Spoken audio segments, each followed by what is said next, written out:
তো গাইজ কালি ফাইনেলি জুবিনদাৰ ৰৈ ৰৈ মুভিখন চালোঁ। আচলতে ছবিখন চাই বেলেগ এটা বস্তু মনত অনুভৱ হৈছে। হয়তো তেওঁ আজি আমাৰ মাজত নাই, কিন্তু জুবিনদাৰ এই ছবিখনে চিৰ যুগমীয়া কৰি আমাক ৰাখিব।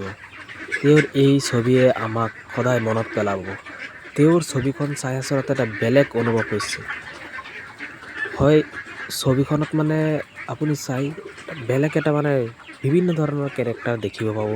আৰু আচলতে ছবিখন বহুতেই ভালকৈ বনাইছে, সকলোৱে চাব। আচলতে ছবিখন চাই বহুত দুখো লাগিছে। সাগৰত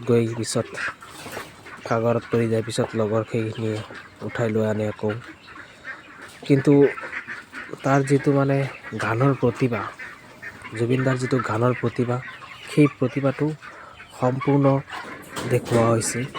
সম্পূৰ্ণ গানৰ প্ৰতিভাৰে জুবিনদাই এই চিনেমাখন জয় কৰিছে। তো আপোনালোকেও চাব পাৰে জুবিনদাৰ ৰৈ ৰৈ মুভিখন, বহুতেই ভাল।